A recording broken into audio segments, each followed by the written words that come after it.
ऐसी जंग बर्पा करो कि खुदा के पास कोई चारा ना हो सिवाय इसके कि वो इंटरवीन करे। ये हमारे इस्लाम में भी कॉन्सेप्ट है। कुरान मजीद की भी एक आयत है कि उनके दिल दहल गए और फिर वो पूछने लगे खुदा की मदद कब आएगी, और याद रखो खुदा की मदद करीब है। हमारे यहाँ जैसे तहफ़्फ़ुज़ ख़त्म नबूवत की जो तहरीक हुई थी 70s में, उसमें लोगों ने गोलियां खाई हैं जो कभी जुमे की नमाज भी नहीं पढ़ते थे। अभी तक ईसा अलैहिस्सलाम चूंकि आए नहीं तो उनको यही लगता है कि अभी असल जंग होना बाकी है।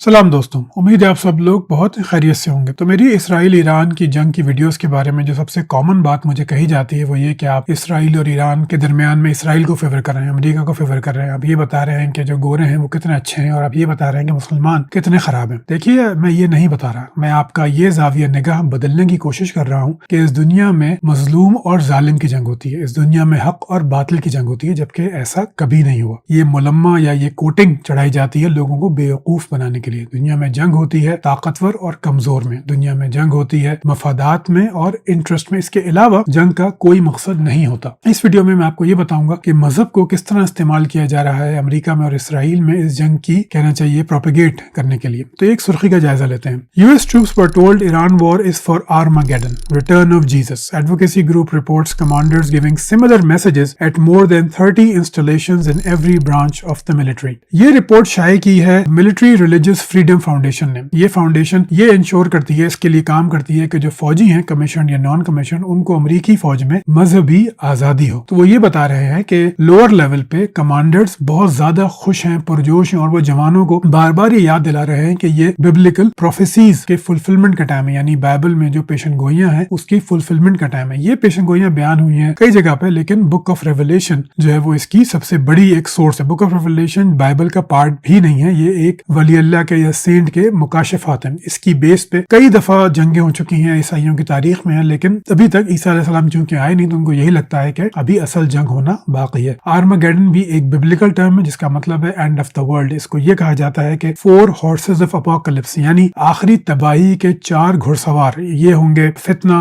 कहत, वबा और जंग, जिसका नतीजा होगा बहुत बड़े पैमाने पे इंसानियत की मौत। जब तक ये नहीं होगा तब तक जो है वो ईसा अलैहिस्सलाम दोबारा तशरीफ नहीं लाएंगे। ये कर कौन रहा है? इनका बहुत ही स्ट्रॉन्ग ग्रुप है अमेरिका में, एवेंजेलिकल क्रिश्चियंस इनको कहा जाता है, ज़ायनिस्ट क्रिश्चियंस भी इनको कहते हैं। इनका मानना यह है कि जेरूसलम पे या इसराइल जो है वो यहूदियों का हक है, और उसके बाद जब तक वो अपना 3rd टेम्पल नहीं बनाएंगे तब तक हजरत ईसा अलैहिस्सलाम दोबारा नहीं आएंगे। जब तक ईसा अलैहिस्सलाम दोबारा नहीं आएंगे इस दुनिया में हक और बातिल की जंग में बातिल फतह पाता रहेगा। जब तक ईसा अलैहिस्सलाम नहीं आएंगे तब तक तमाम लोग गुमराही का शिकार रहेंगे। तो they are trying to force the hand of God. वो खुदा को मजबूर करना चाहते हैं कि वो ईसा अलैहिस्सलाम को भेजे। किस तरह? वो ऐसे कि ऐसी जंग बर्पा करो कि खुदा के पास कोई चारा ना हो सिवाय इसके कि वो इंटरवीन करे। ये हमारे इस्लाम में भी कॉन्सेप्ट है। कुरान मजीद की भी एक आयत है कि उनके दिल दहल गए और फिर वो पूछने लगे खुदा की मदद कब आएगी, और याद रखो खुदा की मदद करीब है। बात यही है कि तबाही जब बिल्कुल आखिरी वक्त पे पहुंच जाती है उसके बाद खुदा की मदद आती है। यही कॉन्सेप्ट है यहूदियत में, ईसाइयत में और इस्लाम में। इसीलिए ये इवांजेलिकल क्रिश्चियंस बड़े जोरों शोर से प्रोपेगेंडा कर रहे हैं कि ये जंग होनी चाहिए, इस जंग में, ये बिब्लिकल जंग है और इसमें हक गालिब होगा और ईसा अलैहिस्सलाम की सेकंड कमिंग हर हाल में होगी। इससे मतलब आम लोग इसको क्या समझते हैं? आम लोग आम तौर पे जाहिल होते हैं, वो ना मजहब पढ़ते हैं ना वो बस अपने मौरूसी मजहब को दुरुस्त मानते हैं। तो जो भी उनको फीड किया जाता है वो उसी को सच समझ लेते हैं। तो ये रिपोर्ट अभी आई है 10 मार्च को, जिसमें साफ तौर पे बताया है कि किस तरह अमेरिकी फौज की ब्रेन वॉशिंग की जा रही है, इसको एक मजहबी बयानिया बना के। देखिए, मजहब और खेल ये 2 चीजें ऐसी होती हैं जो बहुत ज्यादा आपके जज्बात को अफेक्ट करती हैं। आप जज्बात में कुछ भी कर लेते हैं। लोग लाखों डॉलर के टिकट खरीद लेते हैं, टीवी तोड़ देते हैं, शर्तें लगा देते हैं किसी फजूल से खेल के लिए। बिल्कुल इसी तरह लोग मजहब के लिए जाने भी दे देते हैं, जाने ले भी लेते हैं जोश के अंदर। हमारे यहाँ जैसे तहफ़्फ़ुज़ ख़त्म नबूवत की जो तहरीक हुई थी 70s में, उसमें लोगों ने गोलियां खाई हैं जो कभी जुमे की नमाज भी नहीं पढ़ते थे। उसमें वो लोग जेलों में गए हैं जो कि बड़े ही काबिल थे और सेकुलर थे, लेकिन जब मजहब पे बात आई तो मजहबी जुनून जिसको कहते हैं उसने उनकी सोचने की सलाहियत को सर्व कर लिया और उन्होंने जाके जो है वो किया जो उनको नहीं करना चाहिए था। मजहब के अंदर यही ताकत होती है। इसीलिए मजहब को हमेशा हर दौर में, हर नस्ल में, हर मजहब में ऐसे ही इस्तेमाल किया गया है। हिंदू मुस्लिम फसादात जब हुए तो उसको कौमियतों की जंग नहीं, मजाहिब की जंग बना दिया गया। 1947 में जो मैसेकर्स हुआ है हिंदुओं ने मुसलमानों का, मुसलमानों ने हिंदुओं का, वो अगर आप पढ़ें तो आप थर्रा जाते हैं कि ऐसा हो कैसे सकता है। ट्रेनें की ट्रेनें कोई कैसे काट सकता है, कोई किसी बच्चे को एक डंडे में लेके प्रो कैसे सकता है। मैं आपको एक वाक़या सुनाता हूँ जो एक बड़ा कॉमन फैक्टर था मुक्ति बाहिनी का। जब جب بنگلہ دیش میں پاکستان نے آپریشن کیا اور پھر انڈین آرمی بنگلہ دیشیوں کی مدد کے لیے وہاں گھسی ہے، تو وہ کرتے یہ تھے کہ وہ کسی بچے کو مارتے نہیں تھے، وہ اس کو لے کے ہاتھ پاؤں باندھ دیتے تھے اور اس کی یہ جو رگ ہوتی ہے جو اگر آپ گردن پہ ہاتھ رکھیں جو پھڑپھڑاتی ہے، اس میں ایک سوئی ڈال دیتے تھے اور وہ بچہ یا وہ نوجوان، یہ عام طور پر نابالغوں کے ساتھ کیا جاتا تھا، یہ بچہ نوجوان جو ہے وہ اسی ہر دھڑکن کے ساتھ اس کا خون باہر آتا تھا، بہت ہی چھوٹا، اور وہ ایک انتہائی سلو، انتہائی اذیت ناک موت سے دوچار ہوتا تھا۔ ایسے واقعات بھی آئے ہیں افغانستان کی جنگ میں اور اسی بنگلہ دیش کی جنگ میں کہ دانتوں سے کاٹ کے فوجیوں نے عورتوں کو مارا ہے۔ اندازہ تو کیجئے کہ انسانی دانت جو ہیں وہ گوشت پھاڑنے کے لیے نہیں ہوتے، بہت زیادہ طاقت چاہیے ہوتی ہے، کتنی زیادہ تکلیف دہ موت دی انہوں نے صرف اپنی مذہبی جنونیت میں۔ خیر آگے چلتے ہیں، تو اب بات کرتے ہیں کہ اسرائیل کس طرح مذہبی جنگ کو پروموٹ کر رہا ہے۔ اسرائیل کی جو فاؤنڈیشن ہے وہ ایک میریکل مانی جاتی ہے، جو یہودی رہبائیں ہیں وہ بھی اس کو ایک مذہبی فریضہ ہی بتا رہے ہیں کہ اس جنگ میں آپ کو ہر حال میں یہ جنگ لڑنی ہے تاکہ فتح ہو۔ اس کو پروموٹ کیسے کرتے ہیں؟ اس میں وہ بتاتے ہیں کہ کس طرح خدا مسلسل یہودیوں کے ساتھ ہے اور یہ خدا کا پلان ہے کہ ایک گریٹر اسرائیل قائم ہو، اس کے بعد تھرڈ ٹیمپل تعمیر ہو اور اس کے بعد جو ہے وہ پوری دنیا پہ یہودیوں کی سچی حکومت ہو اور تمام دنیا یہوی کو اپنا خدا مان لے۔ تو عام طور پہ جو بتایا جاتا ہے وہ یہ کہ اسرائیل بنا کیسے، اس میں وہ خدا کی نشانی ڈھونڈتے ہیں۔ وہ بتاتے ہیں کہ 1917 میں جو بیلفور ڈیکلیریشن آئی تھی وہ خدا کا معجزہ تھا۔ بیلفور ڈیکلیریشن میں آپ کے سامنے پڑھتا ہوں جو میں نے انڈر لائن کیا، یہ نومبر 2 1917 میں ہے، لارڈ روڈ چائلڈ کو بھیجی ہے بیلفور نے۔ His Majesty's government view with favor the establishment in Palestine a national home for the Jewish people۔ اور آخر میں آپ دیکھیے کہ I should be grateful if you would bring the declaration to the knowledge of the Zionist Federation۔ یہ Zionist Federation جیسے میں نے پچھلی ویڈیو میں بتایا تھا تھیوڈور ہرزل نے قائم کی تھی اور اس کا مقصد یہ تھا کہ ایک جوئش اسٹیٹ کا قیام عمل میں لایا جائے پالستان میں۔ یہ میریکل کیوں مانا جاتا ہے؟ یہ میریکل اس لیے مانا جاتا ہے کہ 1917 میں پہلی جنگ عظیم ختم ہوئی تھی، برٹن کو لاکھوں اربوں ڈالر خرچ کرنے پڑے تھے اس جنگ میں اور اس جنگ کے بعد ہی اس کا سپر پاور کا اسٹیٹس بھی گہنا گیا تھا۔ اس میں دو امپائرز تباہ ہو گئی تھی، ایک آٹومن امپائر تباہ ہو گئی تھی اور ایک زارز آف رشیا کی جو امپائر تھی، زارسٹ رشیا جس کو کہا جاتا ہے، وہ بھی تباہ ہو گیا تھا۔ یہ وہ ٹائم تھا کہ جب بڑی بڑی طاقتیں اپنے ریپریشنز لیتی ہیں، مفتوح قوموں سے اپنے خرچے پورے کرتی ہیں۔ اس میں یہودیوں کی کامیاب ترین ڈپلومیسی کی وجہ سے برٹن نے یہ فیصلہ کیا کہ ہم آپ کو سپورٹ کریں گے ایک اسٹیٹ بنانے کے لیے پیلسٹائن میں۔ اب میں آپ کو ایک نقشہ دکھاتا ہوں، یہ نقشہ آپ دیکھ رہے ہیں 1917 پری برٹش مینڈیٹ پیلسٹائن۔ اس میں اگر آپ فلسطین کا نقشہ دیکھیں تو جو بلو ڈاٹس ہیں یہ یہودیوں کی آبادی ہے، یعنی کہ جب سلطنت عثمانیہ نے جنگ ہاری اور پیلسٹائن برٹن کے کنٹرول میں گیا اس وقت یہودیوں کی آبادی اتنی تھی۔ اب آپ ایک اور چارٹ دیکھیے، یہ چارٹ ہے 1920 سے 1946 میں جوئش مائگریشن کا، اور اندازاً 3,76,000 یعنی تقریباً 4 لاکھ یہودی جو ہیں وہ 26 سال میں مائگریٹ کرتے ہیں پوری دنیا سے پیلسٹائن کی طرف۔ یہ تھا اس بیلفور ڈیکلیریشن کے بعد امیگریشن۔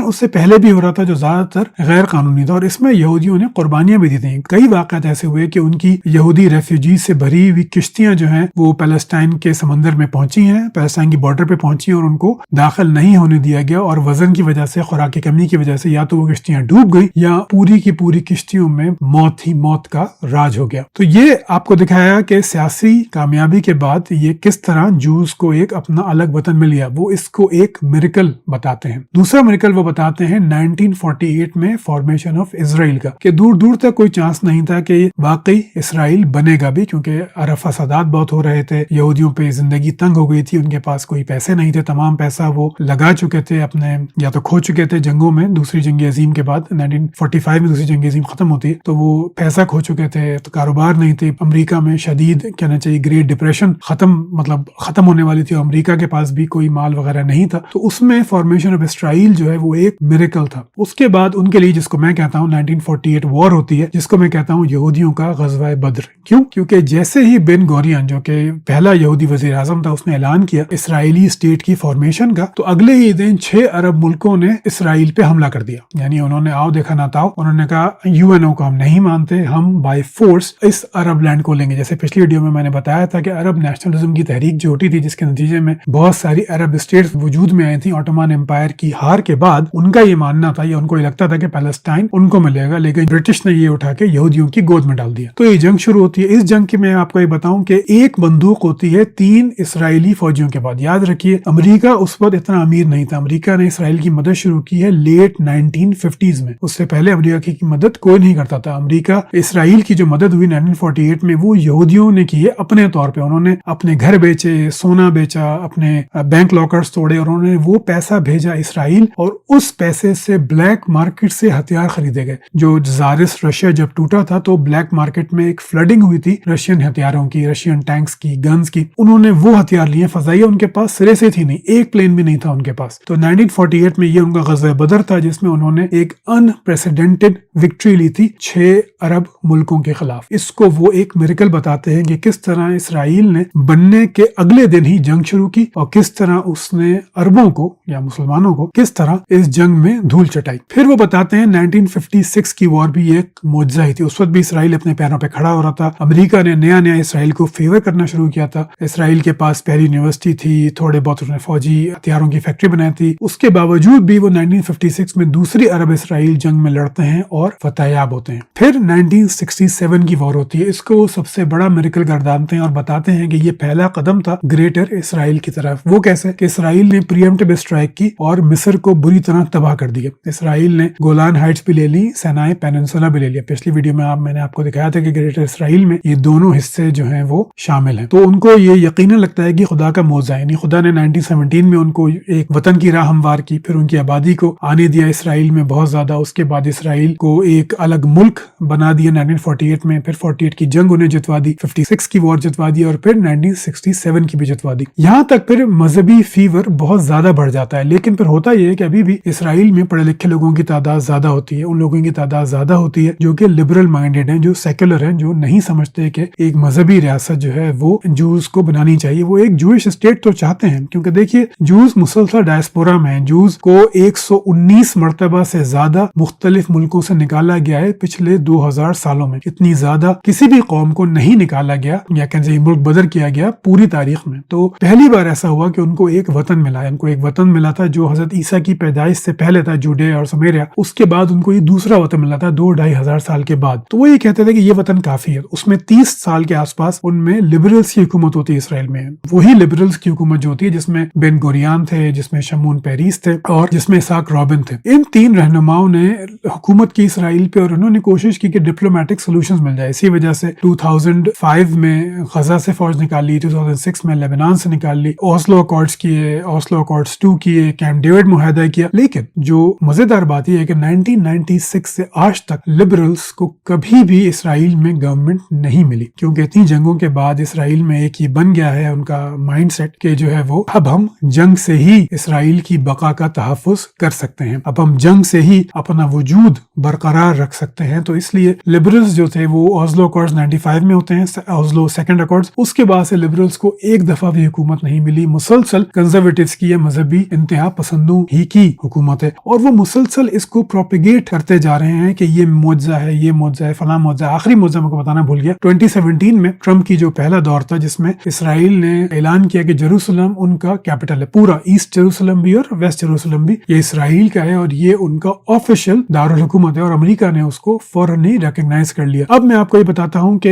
इस जंग में या इस जंग से पहले इसराइल कर क्या रहा है। सबसे पहले तो ये देखिए कि जो नेतन्याहू है, जैसे मैंने पहले बताया था कि वो बिल्कुल एथियस्ट है, लेकिन वो मुसलसल जूइश प्रोपेगेंडा कर रहे हैं। वो ये बता रहे हैं कि ये वॉर जो है ये अमालीक जैसी वॉर है। अमालीक की एक बाइबल में जो है वो अमालीक के लिए आयत आई थी कि इनके सब लोगों को मार दो, किसी को ना छोड़ो, बच्चों औरतों तक को मार दो। तो नेतन्याहू ने कई दफा कहा, बाकी लीडर्स ने कई दफा कहा कि ये अमालीक जैसी जंग है और इसको हम जीतेंगे। नेतन्याहू ने कहा कि इसराइल पे सिर्फ यहूदियों का हक है क्योंकि जेरूसलम 600 मरतबा बाइबल में बयान हुआ है। ये निरा झूठ है। जो बुक ऑफ मोसेस है, जो 5 किताबें हैं मूसा अलैहिस्सलाम की, जिनको हम तौरात मानते हैं, उसमें एक दफा भी यरूशलेम का नाम नहीं आया। बाकी जगहों पे आया है, लेकिन ये बुक्स ऑफ मोसेस जो है 5 बुक्स ऑफ मोसेस इनको कहा जाता है तौरात, उसमें एक दफा भी नाम नहीं आया। लेकिन लोगों ने मान लिया, क्योंकि पढ़ता तो कोई है नहीं, लोगों ने मान लिया कि वाह 600 मरतबा यरूशलेम का नाम आया तो यरूशलेम यकीनन हमारा हक है। मैं आपको मजेदार बात बताऊं कि मुसलमान कितने बेवकूफ हैं। जब 2023 की जंग होती है हमास में और इसराइल में और गाजा, पूरे मुसलमानों की तवज्जो वहीं पे रहती है, लेकिन इसराइल इसके पीछे क्या करता है? इसराइल ने यरूशलेम को बिल्कुल साफ कर दिया, यानी उसने मुसलमानों के पे फलस्तीनियों के इतने घर तोड़े हैं जो उस 1955 से लेके 2003 के तमाम जो डेमोलिशन है उसको मिलाया जाए तो इतने घर, इससे ज्यादा घर इसराइल ने इन 2 सालों में तोड़े हैं, बिल्कुल खामोशी से। ना मीडिया पे कोई खबर चली, ना कुछ और हुआ कि किस तरह जेरूसलम से ये फलस्तीनियों के घर इसराइल ने मिसमार कर दिए, वहां पे अब वो सेटलमेंट्स बनाएगा और बना रहा है। तो ये काम किया उसने इंतहाई खामोशी से कि पूरी दुनिया की तवज्जो गाजा पे थी और उसने यरूशलेम पे अपना कब्जा मजीद बड़ा कर लिया। यही काम वो अभी भी कर रहा है इस जंग में कि ईरान की बातें करके वो चुपचाप साउथ लेबनान को तबाह करता जा रहा है, वहां से भी घर वो तबाह करता जा रहा है ताकि वहां पे वो मजीद जूइश सेटलमेंट्स बनाए। अब मैं आपको बताता हूँ एक और बात कि चंद थोड़ी सी तारीख आपको बताता हूँ कि सेकंड टेम्पल की क्या कहानी है। ये टेम्पल पहली दफा जो है वो तबाह हुआ था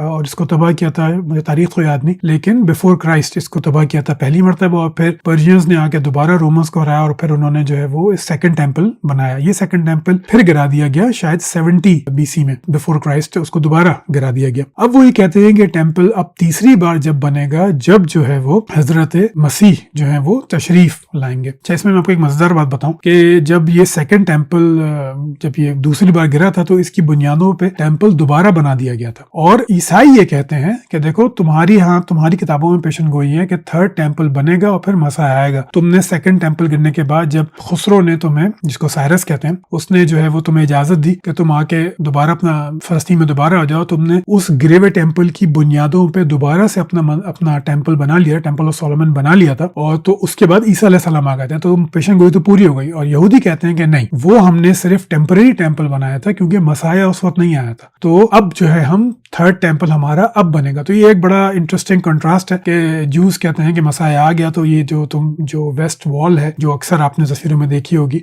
वेलिंग वॉल जिसको कहा जाता है, ये बाकियात हैं उस थर्ड टेम्पल की जो हजरत ईसा की पैदाइश से पहले बना था, और हजरत ईसा उसके बाद आ गया, तो ये पेशन गोई पूरी हो गई। लेकिन यहूदी कहते हैं कि ऐसा नहीं है क्योंकि वो तो पुरानी बुनियादों पे बना था। अब जो नई बुनियाद बनेगी उसमें फिर मस्जिद अक्सा, जिसको वो टेम्पल माउंट कहते हैं, वो भी शामिल है कि उस पे भी कब्जा होगा और उस पे फिर हमारा नया टेम्पल बनेगा। इसके लिए एक जो मजेदार बात है वो है रेड हाइफर्स की कुर्बानी। रेड हाइफर जो है वो सुर्ख गाय, जैसे कुरान मजीद में भी सूरह बकरा में तस्करा है कि बनी इसराइल को कहा गया कि तुम्हें गाय जो है वो ज़िबा करो। तो जो यहूदियों की रिवायात हैं उसमें यह है कि रेड हाइफर की कुर्बानी होगी और उसके बाद टेम्पल की जगह पाक होगी और उसके बाद ही फिर मसीह दज्जाल, जिसको हम दज्जाल कहते हैं, मसीह जो है वो आएगा। अब ये किस्सा क्या है, यहूदियों पे पाबंदी है कि वो मस्जिद अक्सा में जा सकते हैं क्योंकि वो टेम्पल माउंट है, वो पाक नहीं है, उसमें आप जा नहीं सकते। तो उसकी पाक करने का तरीका ये है कि एक लाल गाय, रेड हाइफर, उसकी कुर्बानी दी जाएगी, फिर उसको जलाया जाएगा और फिर उसकी राख पानी में मिला के छिड़की जाएगी हर जगह पे और फिर वो जगह पाक होगी। अब तक की इसराइली तारीख में 9 मरतबा एक लाल गाय की, रेड हाइफर की कुर्बानी दी जा चुकी है। इसकी एक रिहर्सल हुई थी। जो इवेंजेलिकल क्रिश्चियंस हैं उन्होंने, वो बिल्कुल इसके साथ